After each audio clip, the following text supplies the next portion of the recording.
자리에 앉아주시기 바랍니다. 이 시간 봉독할 하나님의 말씀은 신약성경 히브리서 10장 19절에서 마지막 39절까지를 읽도록 하겠습니다.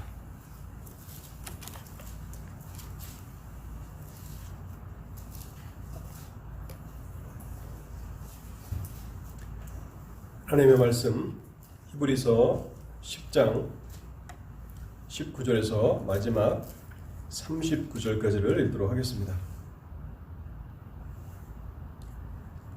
그러므로 형제들아 우리가 예수의 피를 힘입어 성소에 들어갈 담력을 얻었나니 그 길은 우리를 위하여 휘장 가운데로 열어놓으신 새로운 살 길이요 휘장은 곧 그의 육체니라.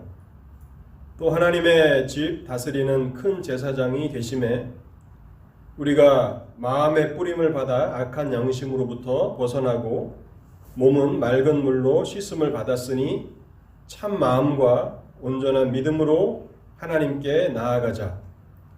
또 약속하신 이는 미쁘시니 우리가 믿는 도리의 소망을 움직이지 말며 굳게 잡고 서로 돌아보아 사랑과 선행을 격려하며 모이기를 패하는 어떤 사람들의 습관과 같이 하지 말고 오직 권하여 그날이 가까움을 볼수록 더욱 그리하자. 우리가 진리를 아는 지식을 받은 후 짐짓 죄를 범한즉 다시 속죄하는 제사가 없고 오직 무서운 마음으로 심판을 기다리는 것과 대적하는 자를 태울 맹렬한 불만 있으리라. 모세의 법을 패한 자도 두세 증인으로 말미암아 불쌍히 여김을 받지 못하고 죽었거든. 하물며 하나님의 아들을 짓밟고 자기를 거룩하게 한 언약의 피를 부정한 것으로 여기고 은혜의 성령을 욕되게 하는 자가 당연히 받을 형벌은 얼마나 더 무겁겠느냐 너희는 생각하라. 원수 갚는 것이 내게 있으니 내가 갚으리라 하시고 또다시 주께서 그의 백성을 심판하리라 말씀하신 것을 우리가 아노니 살아계신 하나님의 손에 빠져 들어가는 것이 무서울진저 전날에 너희가 빛을 받은 후에 고난의 큰 싸움을 견디어낸 것을 생각하라. 혹은 비방과 환난으로서 사람에게 구경거리가 되고 혹은 이런 형편에 있는 자들과 사귀는 자가 되었으니 너희가 갇힌 자를 동정하고 너희 소유를 빼앗기는 것도 기쁘게 당한 것은 더 낫고 영구한 소유가 있는 줄 알미라. 그러므로 너희 담대함을 버리지 말라. 이것이 큰 상을 얻게 하느니라. 너희에게 인내가 필요함은 너희가 하나님의 뜻을 행한 후에 약속하신 것을 받기 위함이라. 잠깐 후면 오실 이가 오시리니 지체하지 아니하시리라. 나의 의인은 믿음으로 말미암아 살리라. 또한 뒤로 물러가면 내 마음이 그를 기뻐하지 아니하리라 하셨느니라. 우리는 뒤로 물러가 멸망할 자가 아니요 오직 영혼을 구원함에 이르는 믿음을 가진 자니라. 아멘. 우리 하나님의 은혜를 구하며 잠시 기도하도록 하겠습니다. 자비로우신 하나님, 오늘도 저희가 하나님 앞에 모여서 하나님의 말씀을 듣고자 합니다. 오늘도 우리를 이 복된 자리로 초청하시고 또 이끌어주신 은혜를 감사합니다. 말씀을 듣는 저희들을 불쌍히 여기시고 저희의 마음과 또 저희의 생각을 다스려 주시옵소서. 그래서 우리가 단순히 하나님의 말씀을 귀로 듣는 것으로 끝마치지 아니하게 하시고 마음에 하나님의 진리가 새겨지게 하여 주옵소서. 그래서 우리의 삶 가운데 지속적으로 말씀이 역사하는 말씀의 능력을 경험하는 사람들이 되게 하여 주시기를 원합니다.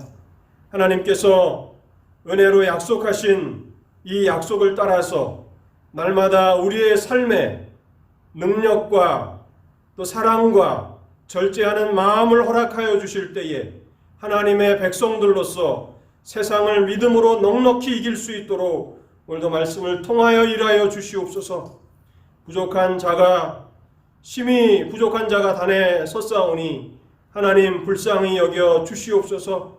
성령께서 사용하시는 도구가 되게 하실 때에 하나님의 진리만을 증거할 수 있도록 입술과 마음과 생각을 다스려 주시옵소서.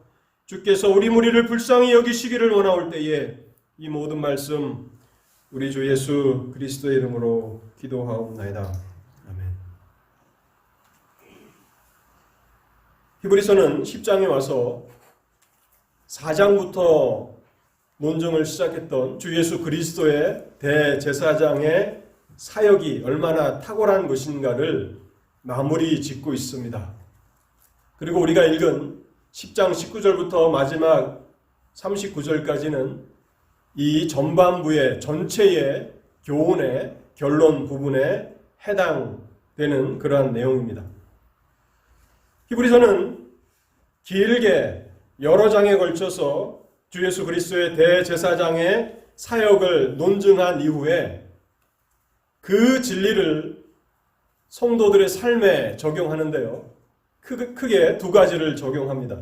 첫 번째는 이제 너희가 주 예수 그리스도의 대제사장의 사역의 은혜를 힘입은 사람들이라면 새로운 산 길로 나아가 하나님의 임재를 경험하라는 그러한 적용이었습니다. 새로운 산 길로 나아가라. 우리는 지난 시간에 이 말씀을 생각해 보았습니다. 그리고 두 번째 적용은 이제 너희가 주 예수 그리스도의 은혜를 힘입고 살아가는 사람들이라면 나의 의는 믿음으로 말미암아 살아야 한다는 그러한 적용의 말씀입니다. 성도는 믿음으로 살아야 합니다. 그러면서 믿음으로 살아야 하는 그 이유를 더 구체적으로 밝혀주는데요. 그 이유는 그 날이 가깝다라고 하는 사실입니다. 그날, 그리스도의 재림의 날, 이 세상의 종말, 아니면 우리의 개인의 종말이 매우 가깝기 때문에 주 예수 그리스도의 은혜를 힘입은 하나님의 백성들이라면 믿음으로 말미암아 살아야 한다고 말씀하고 있는 것입니다. 오늘 우리가 읽은 10장 25절 또 37절에 재림의 그 급박성을 이렇게 설명하는데요. 모이기를 패하는 어떤 사람들의 습관과 같이 하지 말고 오직 권하여 그 날이 가까움을 볼수록 더욱 그리하자. 37절입니다. 잠시 잠깐 후면 오실 이가 오시리니 지체하지 아니하리라. 믿음으로 살아야 한다는 이 두 번째 적용은 4장부터 10장까지의 교훈의 결론일 뿐만 아니라 이제 11장부터 마지막 13장까지의 그 믿음이라고 하는 주제를 연결하는 브릿지 역할을 합니다. 다리 역할을 하는 것이에요. 10장 마지막에서 믿음으로 살아야 한다라고 히브리서가 강조하고 나서 이제 11장에는 뭡니까? 11장은 믿음의 장이죠. 그래서 믿음의 영웅들 한 사람 한 사람을 소개하면서 이 믿음이라고 하는 단어를 통해서 전반부의 교훈과 이제 마지막 결론 부분 11장에서 13장을 연결 짓고 있다는 사실입니다. 저는 오늘 히브리서 이 전반부 교훈의 두 번째 적용인 이 믿음으로 말미암아 살아야 한다는 이 진리를 여러분들과 함께 생각해 보고자 합니다. 우리는 믿음으로 살아야 한다는 이야기를 신앙생활을 하면서 수도 없이 들었을 것입니다. 그러나 구체적으로 믿음으로 산다는 것이 무엇인가라고 질문을 받게 된다면 우리는 구체적으로 자세하게 그렇게 누군가에게 설명하기는 어려울 것입니다. 어떤 개념을 아는 것 같기는 한데 설명하려면 무엇인가 부족함을 느끼는 것이 아마 공통적인 성도들의 생각일 텐데요. 저는 믿음으로 사는 것이 무엇인가를 오늘 여러분들에게 구체적으로 히브리서 10장을 중심으로 해서 네 가지를 말씀드리도록 하겠습니다. 첫째로요, 믿음으로 산다는 것은 믿는 도리의 소망을 굳게 잡는 것입니다. 믿는 도리의 소망을 굳게 잡는 것입니다. 23절을 제가 다시 한번 읽겠습니다. 또 약속하신 이는 미쁘시니 우리가 믿는 도리의 소망을 움직이지 말며 굳게 잡고. 여기 우리가 믿는 도리의 소망이라고 말하고 있습니다. 믿는 도리의 소망. 이 개념이 이렇게 우리에게 쉽게 다가오지는 않는데요. 그래서 여러분들이 성경을 읽으시면서 조금 어려운 그런 구절들을 대하실 때에 그 성경을 좀 쉽게 이해할 수 있는 방법을 말씀을 드리면 영어 성경을 같이 한번 읽어보시는 겁니다. NIV도 좋고 킹제임스도 좋고 여러 성경들을 읽고 또 뭐 그것이 어떤 분들에게는 영어가 좀 익숙하지 않으신 분들이라면 뭐 새번역 성경이라든지 뭐 쉬운 성경이라든지 현대인의 성경이라든지 이런 성경들을 읽어보면 그 구절을 이해하는 데 도움이 됩니다. NIV는 Confession of Faith라고 이렇게 믿음의 고백이라고 그렇게 이 부분을 해석하고 있고 킹제임스가 그렇게 해석하고 있고 NIV는 The Hope We Profess라고 하는 이 단어를 통해서 NIV는 소망이라는 데 초점을 두고 있습니다. 킹제임스는 믿음이라는 데 소망을 두고 있죠. 근데 개역성경은 두 가지를 다 놓치지 않습니다. 믿는 도리의 소망. 그래서 믿음이라는 것도 들어있고 소망이라는 것도 들어있습니다. 이것을 든든하게 굳게 붙잡아야 한다는 것입니다. 먼저 믿는 도리다. 킹제임스에서 얘기하는 믿음의 고백이라고 하는 것을 생각해 보면요. 그것은 우리가 예배 때마다 고백하는 신앙의 고백이지 않겠습니까? 신앙의 고백. 조금 더 넓게 생각한다면 교회가 믿는다고 고백하는 성경의 진리들, 복음 진리를 말하는 것이죠. 이 신앙의 고백을 움직이지 말고 흔들리지 말고 굳게 잡으며 살아가는 것이 믿음으로 살아가는 것입니다. 여기 움직이지 말고 굳게 잡으라고 말씀하고 있는데요. 만일 우리가 어떤 신앙을 입으로 고백하지만 우리가 그것을 의심한다면 또 그것을 그 믿음에서 흔들린다면 그것은 굳게 잡고 있는 것이 아닐 것입니다. 어떤 상황 가운데서도 설령 핍박과 고난의 상황 가운데서도 우리가 믿는다고 고백하는 복음의 진리를 흔들리지 말고 굳게 잡는 것, 그것이 믿음으로 사는 것입니다. 그렇게 되기 위해서는 히브리서 6장에서 복음 진리를 배우는 데 있어서 그리스도의 도의 초보에 머물러서는 안 되겠죠. 우리가 그리스도의 그 교훈의 도를 배우는 일에 있어서 성숙한 사람들, 장성한 사람들이 되어야 믿음으로 살아갈 수 있는 것입니다. 만일 6장에서 히브리서가 책망한 대로 젖이나 먹고 단단한 음식을 먹지 못하는 어린아이의 상태에 있다면 어린아이들이 무엇인가를 든든히 붙잡는 것은 불가능하지 않습니까? 지금 한국의 홍수가 전국의 강타에서 많은 그 수재민들이 나는 것을 보면서 뉴스에 그 줄을 타고 이렇게 강을 건너는 한 장면이 이렇게 인상적으로 저에게 보여졌는데요. 강을 건넌다고 생각해 보십시오. 어린아이가 든든히 잡을 수 있습니까? 못하죠. 정말 강건한 성인 남자들이 아니면 그 줄을 타고 강을 건너는 것은 쉽지 않을 것입니다. 믿음으로 산다는 것은 단순히 구호를 외치는 것이 아니라 그리스도의 도의 그 기초를 벗어나서 복음의 진리를 아는 데 있어서 성숙한 사람들, 장성한 사람들이 될 때 가능한 것이라는 사실입니다. 그래서 우리는 믿음으로 살기 위해서 경건의 훈련에 힘써야 되는데요. 요한계시록 10장 10절에 보면 이런 말씀이 있습니다. 내가 천사의 손에서 작은 두루마리를 갖다 먹어버리니 내 입에는 꿀같이 다나 먹은 후에 내 배에서는 쓰게 되더라. 요한이 천사가 하나님의 계시가 기록된 두루마리를 받아서 먹었는데 그것이 입에서는 꿀처럼 달다고 표현하고 있습니다. 이것은 어떤 의미입니까? 하나님의 말씀을 알고 배우는 일은 꿀처럼 달다는 이야기입니다. 모든 성도들이 이것을 다 경험하지는 못할지라도 대다수의 성도들은 하나님의 말씀을 읽고 묵상해 나아가면서 이것을 경험하리라고 저는 생각합니다. 하나님의 말씀을 읽고 묵상하는 것은 꿀처럼 단 것입니다. 만일 여러분들 가운데 말씀을 읽고 묵상하는데 꿀처럼 단 것이 무엇인지 잘 알지 못하겠다 그러면 하나님 앞에 기도하며 성경 읽기를 더 매진해야 합니다.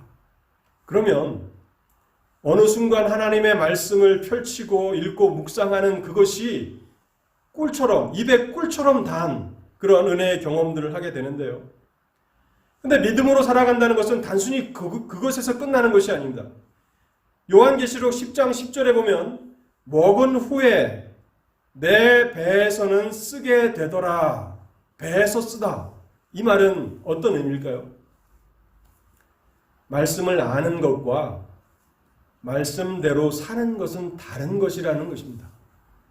우리가 말씀을 공부하고 연구하고 그래서 지식이 깊어질 수 있습니다. 그렇다고 해서 우리가 자동적으로 말씀을 따라 살지는 못하는 거죠. 그 말씀대로 살려고 하면 그것은 쓴 것입니다. 고통스러울 수도 있고 또 고난을 당할 수도 있는 것이죠. 그러나 믿음으로 살기 위해서는 말씀을 알 뿐만 아니라 그 말씀대로 살아야 합니다. 경건하게 사는 자는 고난이 더하리라는 말씀과 같이 고난 가운데서도 말씀을 굽히지 않고 살아가는 것입니다. 정직하지 않은 사회에서 나만 정직하게 살아간다면 손해를 당할 것입니다. 불의한 사회에서 나만 정의롭게 산다면 왕따가 될 것이고 남보다 승진하는 데 있어서도 뒤처질 것이고 때로는 부정직한 사람들에 의해서 그 자리를 잃어버릴 수도 있는 것입니다. 그래서 배에서는 쓰다는 것입니다.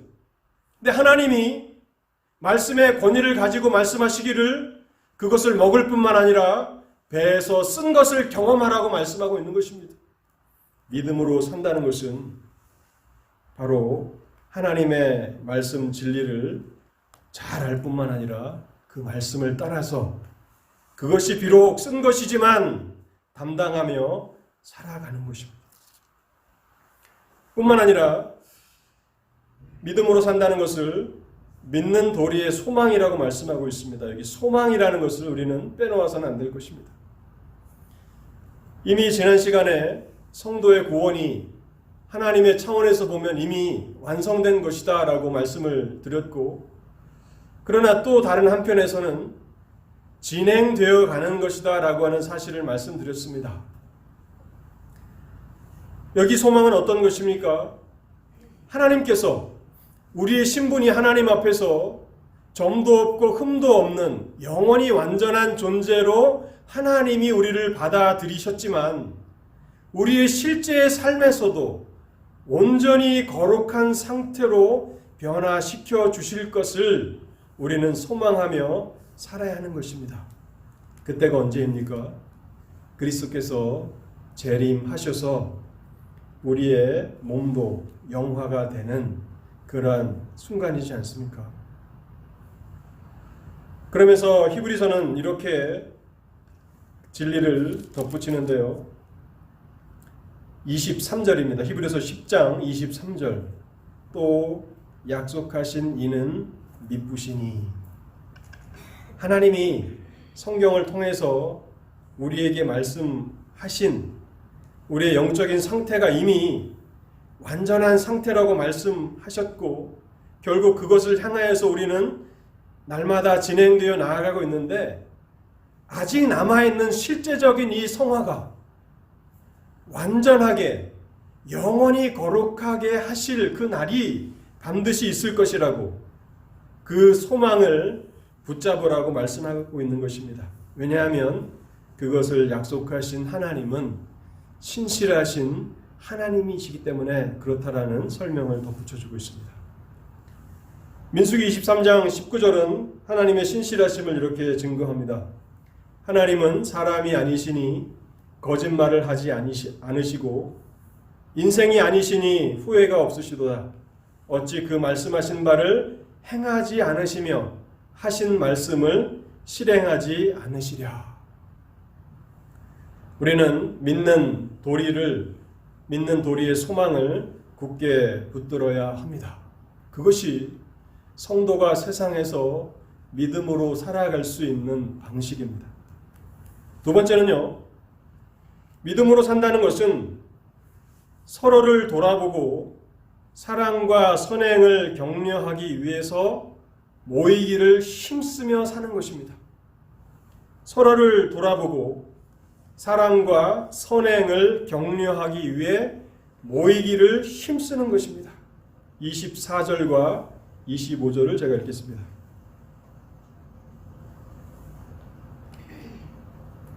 서로 돌아보아 사랑과 선행을 격려하며 모이기를 패하는 어떤 사람들의 습관과 같이 하지 말고 오직 권하여 그날이 가까움을 볼수록 더욱 그리하자. 이 모이기를 패하는 어떤 사람들의 습관이라고 되어 있는데 이것은 어떤 특정한 집단을 가리키기보다는 일반적인 세상의 풍조를 설명하는 것 같습니다. 이 세상은 종말을 향해서 나아가면 나아갈수록 점점 더 영적인 일들에는 흥미를 잃어가게 되고 사람들은 영적인 일에 관심을 두지 않고 살아가게 됩니다.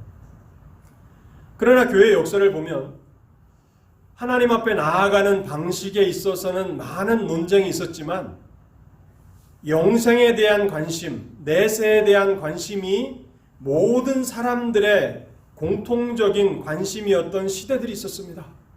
종교개혁 시대가 바로 그런 시대였죠. 사람들은 먹고 살 또는 경제적인 그런 문제보다도 하나님의 나라에 어떻게 들어갈 수 있느냐에 더 많은 관심을 기울이며 그 시대는 살았고 그 방식에 있어서 종교개혁자들은 하나님의 은혜로 말미암아서 사람은 하나님의 나라에 들어간다라고 가르쳤고 카톨릭은 하나님의 은혜를 말하기도 하지만 많은 선행이 뒤따라야 한다라고 하는 그러한 가르침으로 신랄한 논쟁과 싸움이 있었던 그런 시대도 있었습니다. 그런데 세상은 종말을 향해 가면 갈수록 영적인 것들은 경시하고 오직 눈에 보이는 세상이 전부인 양 살아가는 그러한 풍조가 더욱 심해질 것이라고 히브리서는 우리에게 경고하고 있는 것입니다. 그렇기 때문에 세상에 있는 교회, 이 지상에 있는 교회도 세상의 풍조에 함께 휩쓸리기 쉬운 것입니다. 왜냐하면 우리가 이 세상 속에서 살아가고 있기 때문에 그런 것이죠. 그래서 우리도 모르는 사이에, 자신도 모르는 사이에 영적인 게으름과 영적인 나태함이 우리 속에 자리 잡기 쉽다는 것을 우리는 이 말씀을 통해서 다시 한번 생각해야 합니다. 여기 모이기를 힘쓰라라고 하는 이 말씀은 이러한 세상의 풍조, 영적인 것의 가치를 인정하지 않고 살아가는 이 사람들의 그 풍조를 거슬러서 살아가는 것을 말하는 것입니다. 하나님은 우리의 마음을 살피시는 분이십니다. 우리는 이 하나님의 말씀 앞에서 우리는 어떠한 삶을 살아가고 있는가 면밀히 살펴보아야 합니다. 우리는 모이기를 힘쓰는 사람입니까? 물론 이 말씀은 현재 우리에게 적용하기가 어려운 그런 사실이 있다는 것을 우리는 인정해야 합니다. 바이러스로 인해서 물리적으로 모이기 어려운 그런 환경에 처해 있기 때문에 이 말씀을 적용하는 데는 세심한 주의가 필요합니다. 그래서 저는 이 말씀을 여러분들 개인 각자가 적용해 보시기를, 다른 사람을 판단하거나 다른 사람에게 이 말씀을 적용하지 말고 나에게, 나의 마음을 살피는데 이 말씀을 적용해 보시라고 말씀드리고 싶습니다. 내 마음에는 영적인 일에 대한 열정이 있는가? 영적인 일에 대한 사모함이 있는가? 내 삶의 우선순위에는 영적인 일들이 자리 잡고 있는가 하는 것을 살펴보는 것입니다. 썩는 양식을 위하여 일하지 말고 영생하도록 있는 양식을 위하여 일하라. 예수님께서 요한복음 6장 27절에 말씀하신 것이지 않습니까? 모이기를 힘쓰라.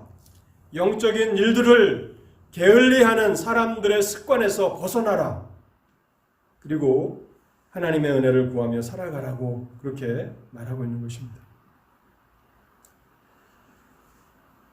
만일 우리가 그렇게 살지 못했다면, 또한 지나간 이 코로나 바이러스 사건 이전의 시간들을 돌아보면서 우리는 그때에 영적인 일들에 힘쓰는, 모이기를 힘쓰는 사람들이었는 것을 생각해 보면서, 만일 그렇지 못했다면 우리는 그러한 모습을 하나님 앞에서 회개하며 하나님의 은혜를 더욱 간절히 기도해야 할 것입니다.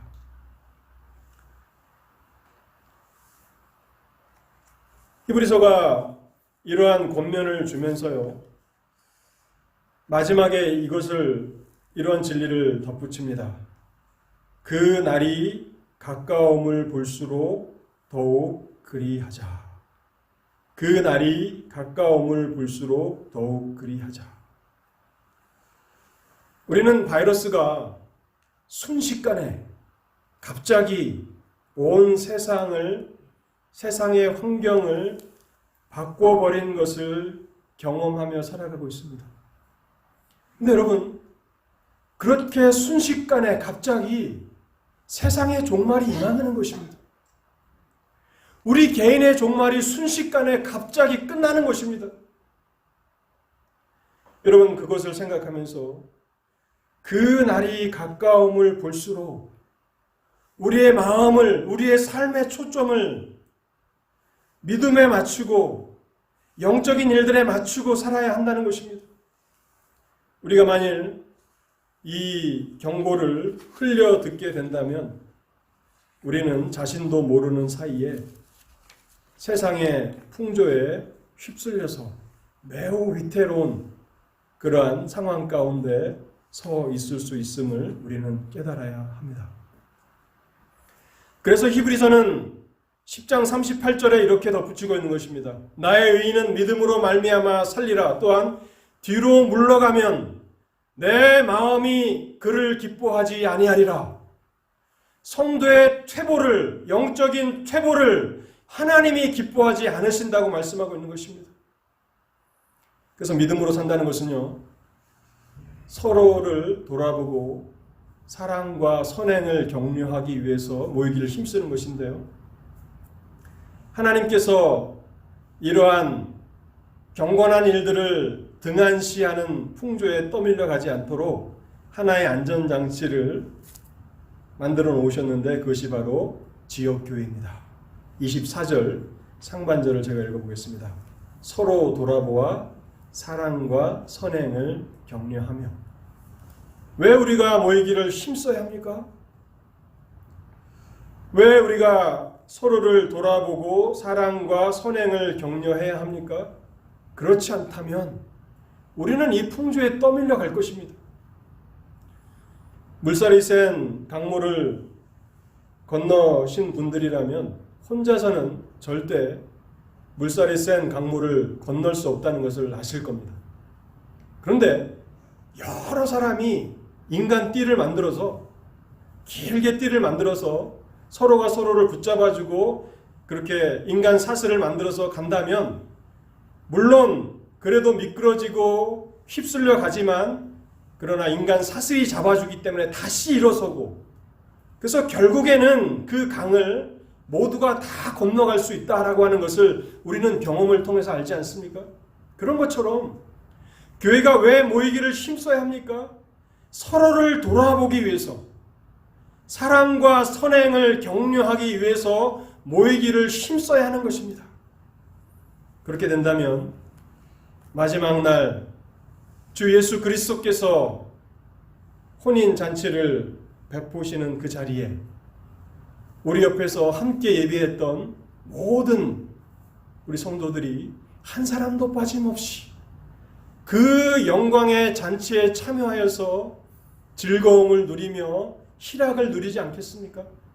그러나 누군가 서로를 돌아보는 사람이 없다면, 사랑과 선행을 통해서 격려해 주는 사람이 없다면 누군가는 실족하게 될 것이고 누군가는 휩쓸려 떠내려가고 말 것입니다.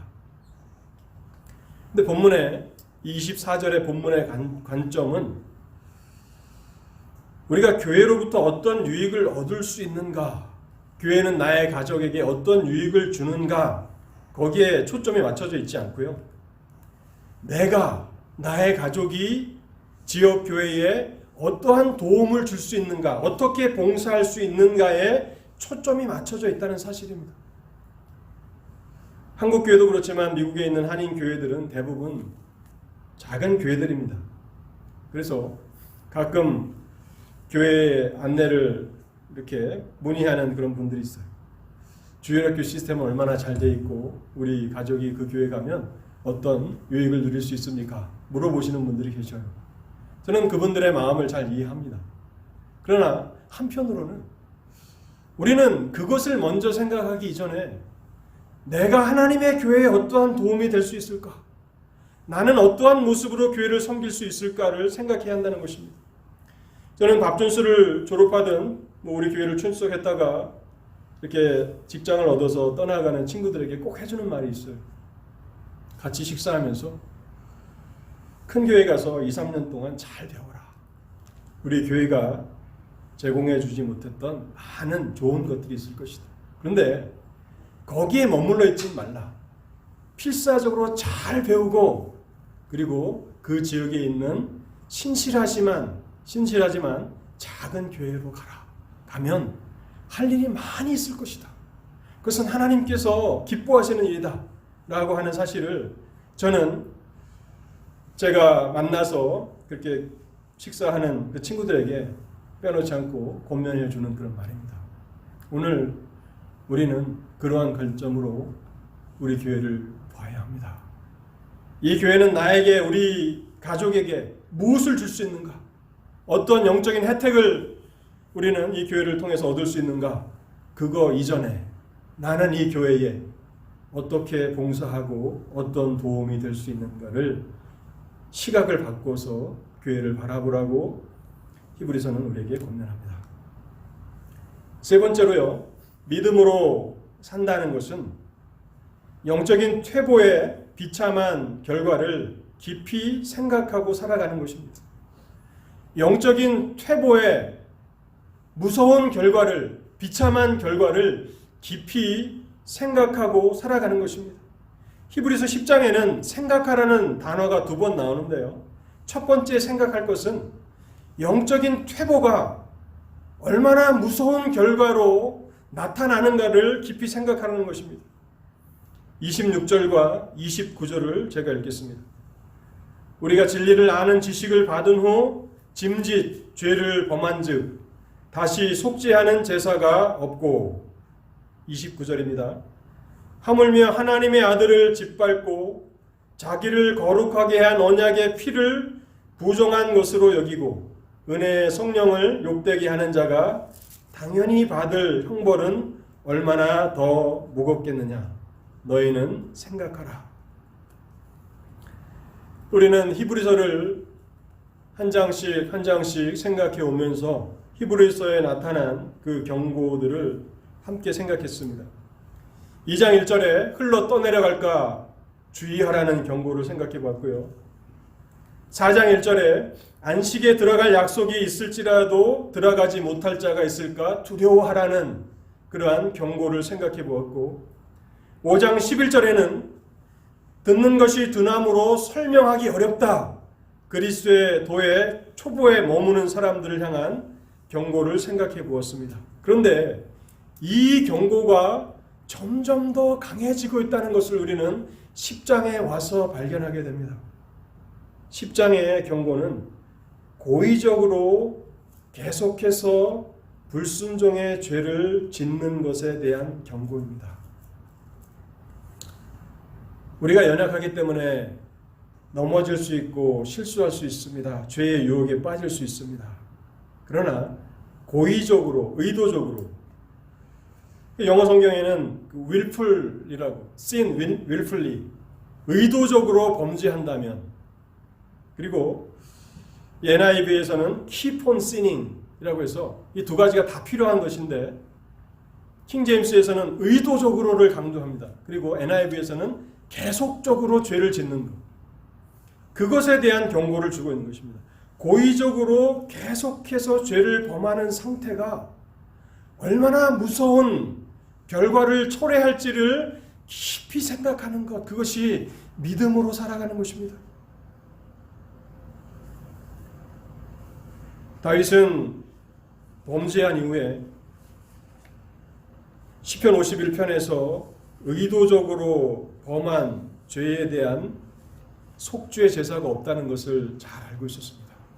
구약에서는요, 의도적으로 고의로 죄를 짓는 사람들을 위한 속죄 제사는 없습니다. 그것을 너무나 잘 알았고, 오직 자신이 할 수 있는 것은 하나님 앞에 엎드려 눈물로 호소하며 하나님의 자비에 매달리는 것밖에는 다른 방법이 없다는 것을 다윗은 잘 알고 있었습니다. 그래서 시편 51편에서 이렇게 고백합니다. 주는 제사를 즐겨 아니하시나니 그렇지 않으면 내가 드렸을 것이라. 주는 번제를 기뻐 아니하시나이다.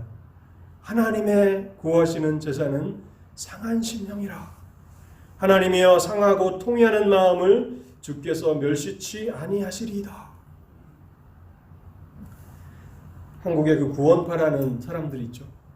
히브리서 10장을 읽어보면 그 교리가 얼마나 성경과 동떨어진 교리인가를 우리는 단번에 발견할 수 있습니다. 의도적으로 계속해서 범죄하는 자들을 위한 제사는 없습니다. 그들을 위한 속죄는 없습니다. 우리는 그것이 얼마나 무서운 결과를 초래하는지를 보게 되는데, 여러분 여기에 사용된 그 단어들 29절 한번 보십시오. 하나님의 아들을 짓밟고.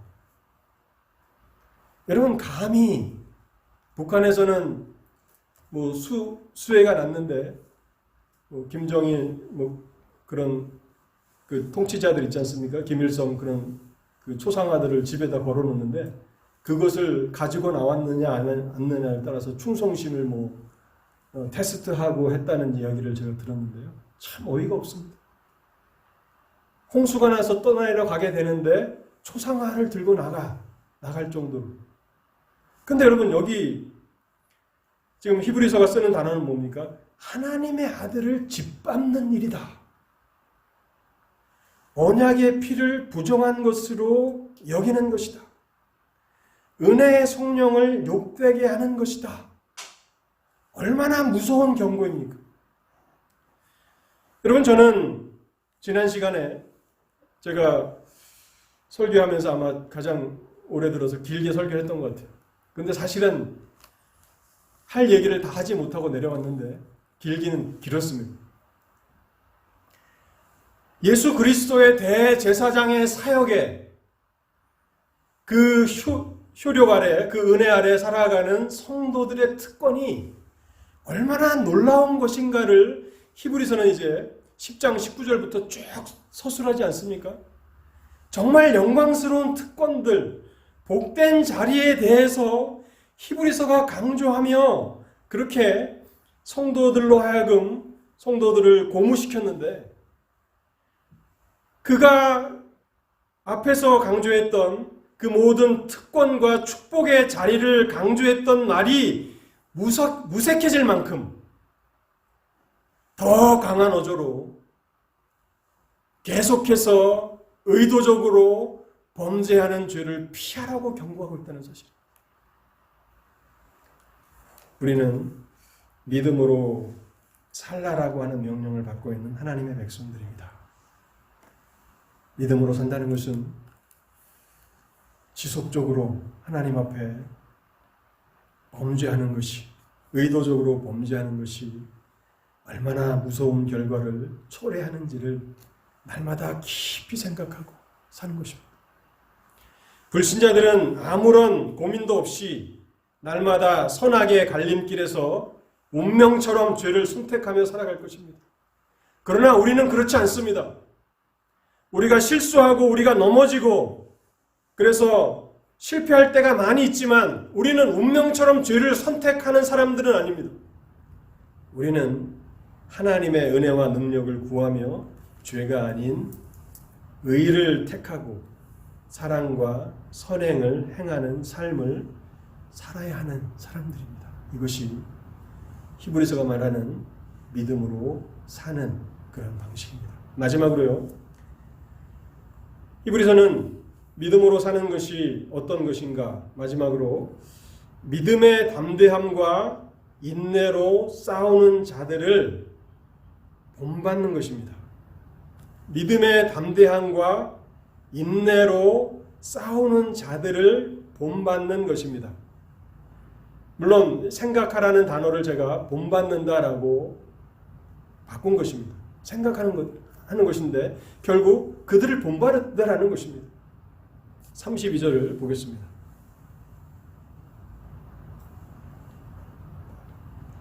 전날에 너희가 빛을 받은 후에 고난의 큰 싸움을 견디어낸 것을 생각하라. 히브리서 10장의 수신자들이 어떠한 환경에서 신앙생활을 했는지를 엿보게 해주는 그런 말씀입니다. 고난의 큰 싸움, 고난의 큰 싸움에 직면했던 사람들입니다. 복음의 적대적인 환경 가운데서 믿음을 지키기 위해서, 믿음대로 살기 위해서 고난의 큰 싸움을 싸워야 했던 사람들입니다. 그리고 히브리서 10장에는 그들의 고난의 흔적들을 엿볼 수 있는 그런 근거가 있는데요. 34절입니다. 너희 산업을 빼앗기는 것도 기쁘게 당한 것은, 산업을 빼앗겼다는 것입니다. 믿음으로 산다는 이유 하나 때문에, 하나님을 믿는다라고 하는 이유 때문에 산업을, 자신의 재산을 다 빼앗기기도 했는데 그것을 기쁘게 생각하며 살았던 사람이라고 히브리서는 기억하고 있는 것입니다. 고대 로마법에는 국가의 반역 행위를 하는 중대 범죄자들의 재산을 몰수하는 법이 있었다고 합니다. 그 당시 하나님의 백성들은 국가의 반역 행위를 저지른 중범죄자들로 취급을 받았던 것입니다. 그래서 평생 모은 재산을 사회가 다 빼앗아 갑니다. 어느 날 내 뱅크가 다 크로즈 됩니다. 그래서 한 푼도 찾을 수가 없고, 내 집인데 내가 타고 다녔던 차인데 다 빼앗아 갑니다. 아무것도 남지가 않습니다. 그것이 바로 히브리서의 수신자들이 경험했던 고난의 큰 싸움인 것입니다. 그런데 여러분, 우리를 더 놀라게 하는 것은 그것을 기쁘게 당했다고 히브리서가 우리에게 증거하고 있다는 사실입니다. 기쁘게. 여러분, 어떻게 이것을 기쁘게 여길 수 있습니까? 내 평생 읽어놓은 삶의 터전을 다 빼앗기는데, 우리가 미국에 정착하기 위해서 수십 년 동안, 아니 그 이상 노력하신 분들도 계실 텐데, 그래서 신분 문제와 또 사업터와 직장을 다 얻었는데 하루아침에 그것을 다 빼앗기고 미국 땅에서 추방된다고 생각해 보십시오. 그런데 그것을 기뻐할 수 있습니까? 그러나 히브리서의 수신자들은 기쁘게 당했다고. 그래서 믿음으로 산다는 것은 그냥 우리의 구호가 아니라, 우리의 표가 아니라 믿음의 싸움과 믿음의 담대함과 인내로 싸운 사람들을 본받으며 살아가는 것입니다. 본문에는요, 어떻게 그들이 이런 고난을 기쁘게 감당할 수 있었는지를 34절 하반절에서 설명합니다. 더 낮고 영구한 소유가 있는 줄 알미라.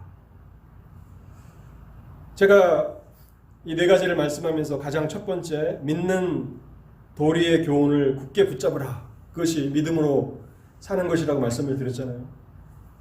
히브리서의 수신자들은 믿는 도리의 소망을 굳게 붙들었던 것입니다. 현실에서는 손해를 당하고 세상 물질은 다 빼앗겼지만 복음의 적대적인 국가가, 복음의 적대적인 세력이 결코 빼앗아갈 수 없는 것, 하나님께서, 신실하신 하나님께서 약속하신 영원한 하나님의 나라의 기업은 그들이 빼앗아갈 수 없다는 것을 알았습니다. 그리고 자신의 육신의 생명은 때로는 사자밥에 던져지는 비참한 신세가 될지라도 영원한 생명은 빼앗기지 않는다라고 하는 믿는 도리의 소망을 굳건히 붙들고 모든 자신이 쌓아오는 그 인생의 그 결과물들이 한순간에 허물어져 가는 것을 바라보면서도 그것을 기쁘게 여겼던 사람들이 있었다는 것입니다.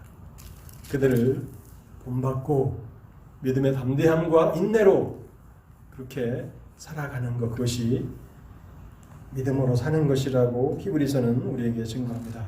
하나님께서 우리 모두에게 날마다 은혜와 능력을 베푸셔서 보이는 것이 아닌 믿음으로 살아가는 저와 여러분의 복된 삶이 다 되실 수 있기를 바랍니다. 기도하겠습니다.